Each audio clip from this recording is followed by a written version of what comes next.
राजा हो, रंक हो, चोर हो या कोई साहूकार, एक बात को लेकर सभी एक समान चिंतित दिखाई देते हैं और वो है संतान का भविष्य। ऐसी ही सोच जगन की थी। जगन एक चोर था। बरसों से वो चोरियां करके ही अपने परिवार का भरण पोषण कर रहा था। अब उसका बेटा बड़ा हो गया था। परिवार का खर्च दिन पर दिन बढ़ता ही जा रहा था। चोरी के धंधे में ऐसा नहीं होता कि रोजाना दांव लग ही जाए।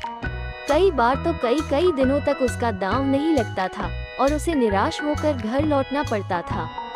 कई बार इतना मोटा दांव लगता था कि पूरा घर कई दिनों तक दिवाली मनाता रहता था। जब जब ऐसा होता तब तब जगन को लगता कि दुनिया में इससे बेहतर दूसरा कोई काम ही नहीं है।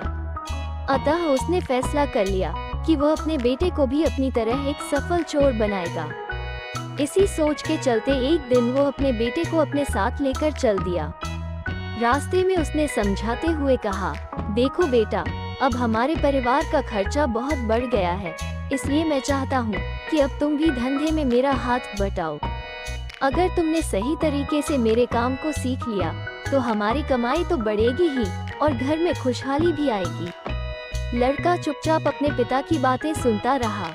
फिर एक स्थान पर रुककर जगन बोला, देखो, मैंने अपनी पहली चोरी उस घर में की थी। पहले ये घर कच्चा था और इस घर में बिजली भी नहीं थी। उन दिनों इस घर में दिया जलता था। मैंने पीछे की दीवार में सेंध लगाकर चोरी की थी। और वो घर देखो, जहाँ आज एक कार खड़ी है, वहाँ पहले एक साइकिल होती थी। मकान भी कच्चा था। मैंने इस घर में भी चोरी की थी। बेटा, अब तुमको मेरे काम में हाथ बटाना है। इसके अलावा और भी बहुत सी कॉलोनियां हैं जो आज संपन्न लोगों की बस्तियां हैं। जब ये कॉलोनियां बस रही थी तब मैंने अधिकांश घरों में चोरियां की थी। समय के साथ साथ ये लोग संपन्न हो गए हैं। ये हमारे लिए खुशी की बात है। संपन्न घरों से अच्छा माल मिलता है। जगन बोले जा रहा था और उसका बेटा सुन रहा था। वो गुमसुम सा था। उसके चेहरे के भावों से लग रहा था मानो उसके मन मस्तिष्क में कोई अंधर चल रहा हो। जगन उसे इसी प्रकार कई कॉलोनियों में घुमाकर वापस अपने घर की ओर चल दिया। रास्ते भर वो उसे अपनी सफल चोरियों की दास्तान सुनाता रहा, लेकिन लड़का जैसे वहां था ही नहीं। वो तो किसी अन्य विचारों में उलझा था। घर आकर जगन ने बेटे से कहा, बेटा, अब तुम आराम करो। कल हम काम पर चलेंगे और ईश्वर ने चाहा तो हमारा दांव भी अच्छा लगेगा। अपनी बात कहकर जब जगन जाने लगा तो लड़के ने उसे रोककर कहा, बापू। बोलो। जगन थिठका, कुछ कहना चाहते हो क्या? हाँ बापू, वो बड़े ही गंभीर लहजे में बोला। आपने आज मुझे बहुत से ऐसे घर दिखाए हैं बापू जहां आपने चोरी की। आपने ही बताया कि कल तक वे लोग इतने संपन्न नहीं थे, बल्कि आपने ये भी बताया कि एक घर में तो दिया जलता था और आज वहां बिजली के बल्ब व झाड़ फानूस जगमगा रहे हैं। तू कहना क्या चाहता है रे? जगन उलझन में पड़ गया। बापू, मैं ये कहना चाहता हूँ कि क्या कभी आपने अपने घर की तरफ देखा? क्या मतलब? अपने घर को तो मैं रोज ही देखता हूँ, मगर आपको इस घर में छाया अंधेरा दिखाई नहीं देता? क्या मतलब? चौंका जगन। तू क्या कहना चाहता है बेटा? मैं ये कहना चाहता हूँ कि इस घर में आज से सालों पहले भी इस दिए की मरी हुई रोशनी होती थी और 20 साल बाद भी इस घर में अंधेरा ही है। जबकि जिन घरों में आपने चोरी की वहां आज दिए के बजाय बिजली के बल्ब व झाड़ फानूस जगमगा रहे हैं। हमारे घर में अंधेरा है। क्यों बापू, हमारे घर में अंधेरा क्यों है? जगन की तो जैसे बुद्धि ही चकरा गई। बेसुध सा खड़ा वो बेटे का चेहरा देखता रहा। बेटा क्या कहना चाहता है, इस बात को वो समझ तो रहा था, लेकिन इस सवाल का उसके पास कोई जवाब नहीं था कि उसके घर में आज भी अंधेरा क्यों है। मैं बताता हूँ बापू कि आपके द्वारा इतने जोखिम उठाने के बाद भी घर अंधेरा क्यों है। आपकी लाई गई दौलत में न तो ईमानदारी की खुशबू थी और न ही मेहनत का रंग, इसलिए हमारे घर में आज भी अंधेरा है। और जिनके घरों में आपने चोरी की उनके घरों में आज बिजली के बल्ब व झाड़ फानूस की चमक दमक इसलिए है क्योंकि वे लोग ईमानदारी और मेहनत की कमाई करते हैं। चोरी होने के बाद भी वे गरीब नहीं हुए, मगर मेहनत व ईमानदारी की कमाई न करने के कारण आप अमीर नहीं हो सके। जिस पैसे को कमाने में इंसान के पसीने की गंध होती है उसी पैसे में बरकत होती है बापू। हराम के अरबों खरबों रुपए भी आदमी को वो सुख चैन नहीं दे सकते जो ईमानदारी की एक पाई पाकर उसे मिलता है। अपने बेटे के मुंह से ऐसी गूढ़ और ज्ञान भरी बातें सुनकर जगन ठगा सा खड़ा था। उसका सिर झुक गया था और जुबान को जैसे लकवा मार गया था। एक क्षण रुकने के बाद बेटा पुनः बोला, अब आप चाहते हैं कि मैं भी आपके रास्ते पर चलूं? इसका मतलब तो यही हुआ बापू कि आप चाहते हैं कि न सिर्फ मैं बल्कि हमारी आने वाली पीढ़ियां भी इस अंधेरे से जूझती रहे। जरा सोचो बापू, सोचो, क्या हम दोनों मिलकर भी घर के इस अंधेरे को दूर कर सकते हैं? नहीं बापू, नहीं, आप और मैं ही नहीं, अगर हमारा पूरा परिवार भी इसी धंधे को अपना ले तब भी हम इस अंधेरे को दूर नहीं कर सकते। इस कमाई में न हमारी मेहनत है, न पसीने की खुशबू और न ईमानदारी की महक। चोर के मन पर हमेशा एक बोझ होता है बापू, और वो बोझ उसे कभी सिर उठाकर नहीं चलने देता। दुनिया भले ही इस बात को न जानती हो, लेकिन एक चोर जानता है कि वो एक चोर है, और चोर बेईमान लोग कभी गर्व से सीना उठाकर नहीं चल पाते। अगर अब भी तुम चाहते हो कि मैं भी तुम्हारे रास्ते पर चलकर अपना जीवन इस अंधेरे में गुम कर दूं, तो ठीक है बापू, कल मैं तुम्हारे साथ चलूंगा और कोशिश करूंगा कि आपसे भी बड़ा और सफल चोर बनूं। नहीं, जगन के मुंह से जैसे घुटी घुटी सी चीख निकली, नहीं मेरे बेटे, नहीं। फिर अचानक ही वो रो पड़ा, आज तूने मेरी आंखें खोल दी। तूने सच कहा बेटे, जिस कमाई में पसीने की महक नहीं होती, उस कमाई को खाने वाले परिवार का घर कभी रोशनी से नहीं जगमगाता। काली कमाई अंधेरा ही फैला सकती है, खुशी का उजाला नहीं। बेटे, मैं प्रण करता हूँ कि आज के बाद मैं भी यह गंदा काम नहीं करूँगा। दूसरों की मेहनत की कमाई पर हाथ साफ करना सबसे बड़ा गुनाह है। इससे बड़ा गुनाह दुनिया में कोई भी नहीं। ओह मेरे बच्चे, आज मैं जान गया कि क्यों आज तक मैं सुख की सांस न ले सका, क्यों आज तक मुझे सच्ची खुशी नसीब नहीं हुई, क्यों आज तक इस घर में बरकत नहीं आई, क्योंकि आज तक मैं अंधेरे में भटक रहा था और आज तूने मेरी आंखें खोल दी। ये कहते कहते जगन जोर से रोने लगा। उधर पिता को पश्चाताप करते देख बेटे की आंखों में भी खुशी के आंसू झिलमिलाने लगे थे। कुछ सचेत होकर जगन पुनः बोला, मगर अब मुझे विश्वास है कि अब मेरे घर का अंधेरा जरूर दूर हो जाएगा, क्योंकि किसी पूर्व जन्म के फलस्वरूप ही ईश्वर ने मुझे नेकी और ईमानदारी से भरा तुझ जैसा कुलदीपक जो दिया है। और फिर जगन उसे सीने से लगाकर बहुत देर तक रोता रहा। वो स्वयं भी शायद नहीं समझ पा रहा था कि उसकी आंखों से बहने वाले आंसू खुशी के थे या गम के। तो दोस्तों, कैसी लगी आज की कहानी? अगर अच्छी लगे तो शेयर, लाइक और चैनल को सब्सक्राइब जरूर करें। फिर मिलते हैं एक नई कहानी के साथ। सुबह का समय, गांव का एक छोटा सा घर, जिसके आंगन में तुलसी का एक पेड़ लगा था। चिड़ियों की चहचहाहट के बीच घर की छोटी बहू गीता झाड़ू लगा रही थी। बड़ी बहू सीता बरामदे में बैठी चाय पी रही थी। बूढ़ी माँ तुलसी पर जल चढ़ा रही थी। सारा घर का काम मुझसे ही क्यों कराया जाता है? ना कोई मदद, ना कोई मान। मेरा तो जीना हराम कर रखा है। तू तो काम में लगी रहती है गीता, तुझे काम किए बिना चैन ही नहीं आता। आपकी तरह नहीं हूँ जो पूरे दिन बस आराम ही करना चाहती है। अरे गीता, जुबान संभाल कर बात कर। बड़ी बहू से इस तरह बात करते शर्म नहीं आती? माँ जी, मैंने कुछ गलत नहीं कहा, बस मन में था तो निकल गया। घर का पुराना रसोई घर, जहाँ रमा अकेले खाना बना रही थी। सुबह से अब तक एक पल भी नहीं बैठी। माँ जी को तो बस बड़ी बहू में ही दीवी दिखती है और मैं तो बस नौकरानी बनकर रह गई हूँ। तभी गीता का पति अमन रसोई में आता है। गीता, कुछ मदद कर दूं? नहीं जी, आप तो बस मजदूरी करने जाने की तैयारी कीजिए, जैसा कि आपकी घरवाली चाहती हैं। मैं कर लूंगी घर का काम अकेली। गीता, माँ को कुछ समझाना मुश्किल है। वो बचपन से ही भैया को ज्यादा मानती आई हैं और बहू के रूप में भी वो सीता को ही देखती हैं। दोपहर का समय, आंगन में माँ और सीता बैठी थी। सीता बेटी, तू तो इस घर की लक्ष्मी है। तेरे भाग्य से ही मेरे घर में पोता हुई है। माँ जी, ये सब आपका आशीर्वाद है। और उस गीता को देखो, वो तो बस अपनी दुनिया में मस्त रहती है। हाँ, बस खुद को ही चालाक समझती है वो। तेरे जैसे संस्कार थोड़े ही हैं उसमें। गीता दूर से सब सुन रही थी। उसकी आंखों में आंसू आ जाते हैं। रात का समय, सब खाना खा चुके थे। गीता चुपचाप बर्तन धो रही थी। गीता, तुम्हें बुरा लगा जो माँ ने कहा? देखो, मैं माँ की तरफ से माफी मांगता हूँ। नहीं अमन जी, अब तो आदत सी हो गई है, लेकिन दर्द तो होता ही है ना। गीता, हम अभी कुछ बदल तो नहीं सकते, पर मैं हमेशा तुम्हारे साथ हूँ। बहू अमन को समझा दो कि गीता को ज्यादा सिर चढ़ाना ठीक नहीं। औरतों को उनकी जगह पता होनी चाहिए। आप चिंता ना करें माँ जी, मैं सब संभाल लूंगी।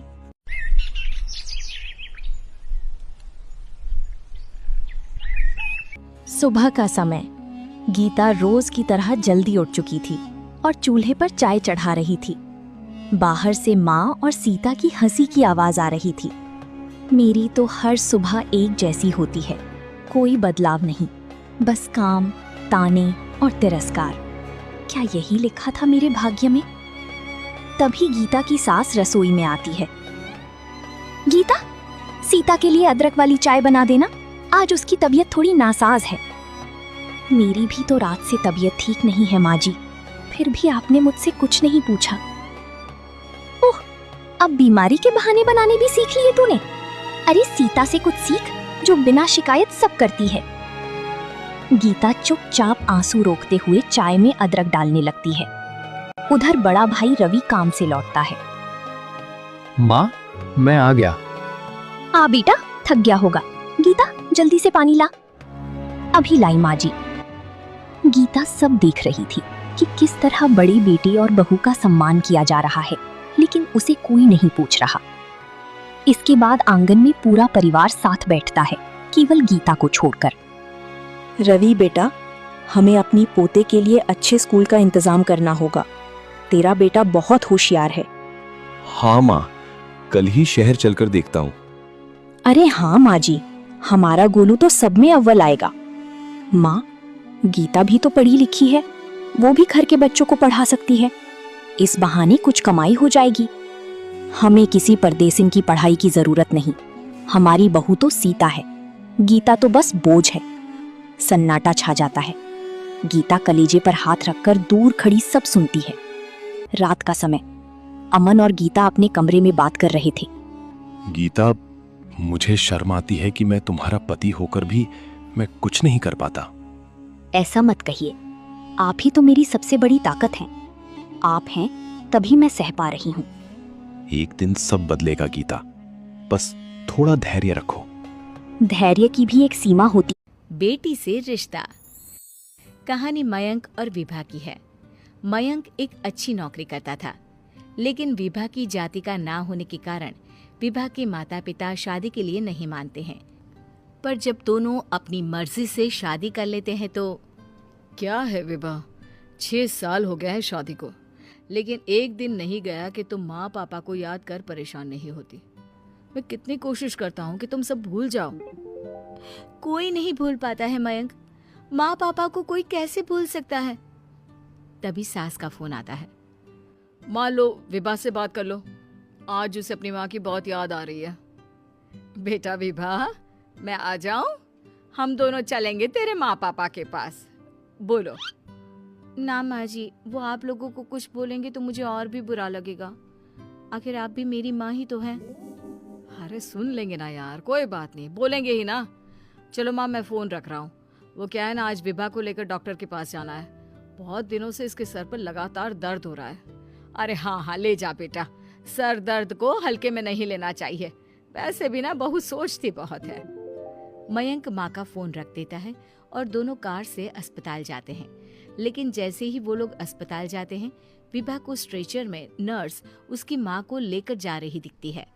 मयंक, माँ, मयंक वो मेरी माँ है। इतने सालों बाद दिखी भी तो इस हाल में मैं उनके पास जा रही हूँ।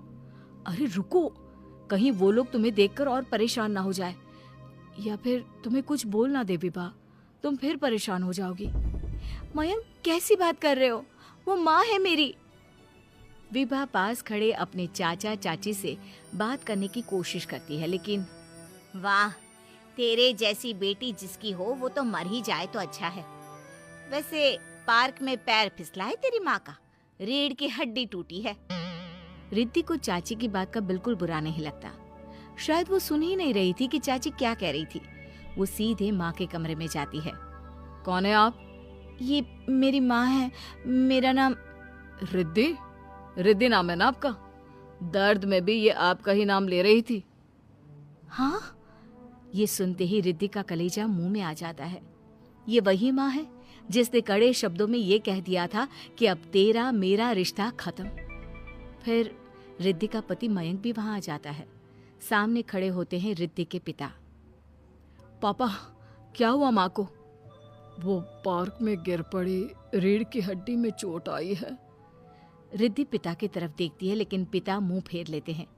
पता है मयंक, माँ दर्द में मेरा नाम ले रही थी। मेरी माँ मुझे याद कर रही थी मयंक। मैं माँ को कुछ नहीं होने दूंगी, देख लेना।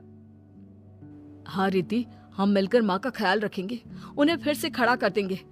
लेकिन भैया कहाँ है? रिद्धि पिता के सामने जाकर खड़ी हो जाती है। पापा, भैया कहाँ है? वो अमेरिका में है, वो नहीं आ पाएगा। रिद्धि फिर माँ की ओर ध्यान कर लेती है। उस पूरी रात रिद्धि माँ को देखती खड़ी रहती है। पिता मन ही मन सोचते हैं, जब इतना ही प्यार था तो क्यों चली गई किसी एक अजनबी के लिए हम सभी को छोड़कर। तभी डॉक्टर बाहर आते हैं। आपकी वाइफ को होश आ गया है, क्या मैं उनसे मिल सकता हूँ? जी नहीं, वो बार बार अपनी बेटी का नाम ले रही है। रिद्धि बेटा, तुम अंदर चली जाओ। माँ रिद्धि को देखकर रोने लगती है। बेटा, माँ के गले लग जा। मैंने तो सोचा था तेरा चेहरा देखे बिना ही मर जाऊंगी। ऐसे कैसे? भला मैं अपनी माँ को कुछ कैसे होने दे सकती हूँ? माँ उठने की कोशिश करती है, लेकिन वो उठ नहीं पाती। देखिए, आपकी रीढ़ की हड्डी में फ्रैक्चर है। मुझे प्यास लगी है, पानी पीना है। रुको माँ, मैं हूं ना, मैं पिलाती हूँ पानी अपनी माँ को। कोई और नहीं आया? तेरे चाची चाचा आए थे माँ, पर शायद मुझे देखकर चले गए। जाने दे, इस वक्त भी पुरानी रंजिश देख रहे हैं। और रंजिश भी कैसी? माँ अपनी बेटी से नाराज ही तो थी। रिद्धि अब पूरे समय माँ के साथ रहती है। उनके हर काम को करने में उनका सहारा बनती है। फिर एक रोज, आज आपको चलने की कोशिश करनी थी, लेकिन हमारे फिजियो के डॉक्टर नहीं आए जो आपको पकड़कर चलाते। तो फिर आज डॉक्टर साहब, मैं हूं ना, मैं माँ को चलने में मदद करूंगी। रिद्धि माँ को चलाती फिराती उनके खाने पीने का ख्याल बैठ जाते हैं। लेकिन अगले दिन सास ने दोनों बहुओं को सबक सिखाने का फैसला किया। अगली शाम रसोई से बर्तन धोने की आवाज आती है। दीदी, अभी तो हम रसोई में गए भी नहीं, फिर ये बर्तन धोने की आवाज कहाँ से आ रही है? चलो देखते हैं। दोनों अंदर जाकर देखती हैं तो अनुज बर्तन मांज रहा होता है, रोहन धो रहा होता है और बूढ़ी सास पार्वती खाना बनाने लगती है। ये देख उन दोनों को बड़ी शर्मिंदगी होती है। ये आप सब क्या कर रहे हैं?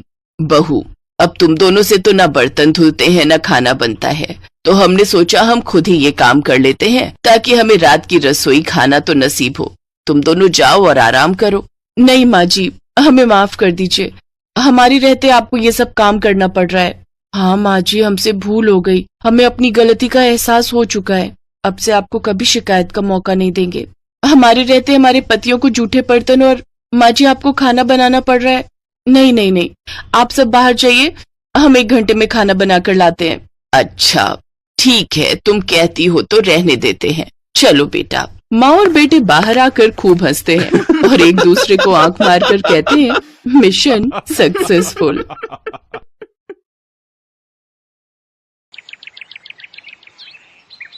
एक रोज शाम के वक्त हिना अपनी माँ के साथ बैठी हुई होती है। तभी वो अपने फोन में अपनी माँ को एक लड़की की फोटो दिखाते हुए कहती है, माँ ये देखो, ये लड़की कितनी मॉडर्न एंड टॉल है, ये मेरे भैया के साथ एकदम फिट बैठेगी। तभी उस घर की बड़ी बहू मानसी वहां आती है। चलिए माँ जी, हिना दीदी खाना लग गया है। बहू यहाँ तो आ, ये देख हम तेरे देवर के लिए रिश्ता.com की साइट पे लड़की ढूंढ रहे हैं। जो कि सुंदर होने के साथ साथ अमीर भी है। अब तेरे गरीब मायके वालों ने दहेज के नाम पर एक दो चीज पकड़ा दी बस, इसलिए अब मैं अपनी छोटी बहू अमीर खानदान की लाऊंगी, जो कि भर भर कर दहेज लाए। हाँ, वो अपनी बड़ी बहू को ताने दे ही रही थी कि तभी उसका छोटा बेटा हितांश एक मॉडर्न लड़की के साथ घर आता है। उन दोनों के गले में वरमाला डली हुई थी। हितांश बेटा, ये लड़की कौन है? माँ, ये जूली है और हम दोनों ने शादी कर ली है। क्या तुम दोनों ने शादी कर ली? मैं नहीं मानती इस शादी को। हाँ तो किसे फर्क पड़ता है आपके मानने या ना मानने से? वैसे भी वो कहावत तो आपने सुनी ही होगी कि जब मियाँ बीबी राजी तो क्या करेगा काजी। मैं जानती हूँ, जरूर इस डायन ने ही तुझे भड़काया होगा। मैं इस डायन को हरगिज अपनी बहू नहीं मानूंगी। भले ही आप ना मानो, लेकिन लीगली तौर पर मैं ही तो हूँ आपकी बहू। इसलिए अब जल्दी से जाइए और आरती की थाली लाकर मेरा गृह प्रवेश कीजिए। सास बेमन से अपनी नई बहू का स्वागत करती है। जूली हितांश के साथ अपने कमरे में चली जाती है। हे राम, माँ अपनी इस नई छैल छबीली के तेवर देखे, इसके तो रंग ढंग ही अलग है, बड़ा ही घमंड है इसमें। तू चिंता मत कर बेटी, कल इसका ससुराल में पहला दिन है। तुम देखना अगर मैंने भी इसका घमंड चूर चूर नहीं किया तो। अगले दिन सुबह हितांश के पिता यानी जूली के ससुर अपनी पत्नी से कहते हैं, विमला देखो तो, सुबह के 10 बजने को हैं और ये नई बहू अभी तक अपने कमरे में सोई पड़ी है, और आज इसका रसोई में पहला दिन है और ये अभी तक अपने कमरे में है। तुम रुको जी, अभी मैं इसकी खबर लेती हूँ। नई बहू, अरे ओ नई बहू। कुछ देर बाद जूली वहां आती है। क्या बात है मम्मी जी, क्यों सुबह सुबह इस घर को मच्छी बाजार बनाकर रखा है? छोटी बहू, ये क्या तरीका है अपनी सास से बात करने का? हितांश, हितांश जरा बाहर आना तो। अब क्या हुआ जूली डार्लिंग? तुम चुपचाप से अपने बाप को समझा लो कि वो मुझसे तमीज में रहकर बात किया करे। पिताजी, आपने सुना जूली ने क्या कहा? नालायक, इस दिन के लिए पैदा किया है क्या तुझे कि तू अपनी बीवी का जोरू का गुलाम बन जाए? बस आपसे ही सीखा है पिताजी। जूली की सास खाने की लिस्ट नई बहू के हाथ में देती है और कहती है, ये ले, ये तेरी पहली रसोई की लिस्ट है। आज तुझे ये सब खाना हम सबके लिए बनाना है। और हाँ, उसके बाद किचन की साफ सफाई भी कर देना। सासू माँ, ना तो मैं खाना बनाऊंगी और ना ही सफाई करूंगी। बहू आई है घर में, कोई काम वाली बाई नहीं जो उसे आते ही काम बता दिए। भले ही ससुराल में मेरा पहला दिन हो, लेकिन इस पहले दिन से अब आप लोगों की जिंदगी बदलने वाली है। तो मेरी प्यारी ननद जी, पहले तो आप इस घर की साफ सफाई करोगी और सासू माँ आप बनाएंगी खाना, और वो भी मेरी पसंद का। मैं ये सब नहीं करूंगी, समझी? देवरानी जी, ये सब क्या कह रही हैं आप? हम इस घर की बहू हैं और ससुराल वालों का ख्याल रखना हमारा फर्ज है। जेठानी जी, इन जैसे फर्जी लोगों के लिए काहे का फर्ज? इनके साथ तो यही होना चाहिए। बड़ी जुबान चलती है तेरी, मैं तो तुझे छत से धक्का ही दे दूंगी, फिर तू भूतनी बनकर भटकती रहना। और ये हो गई आपकी कही बातों की सारी रिकॉर्डिंग। अब अगर सासू माँ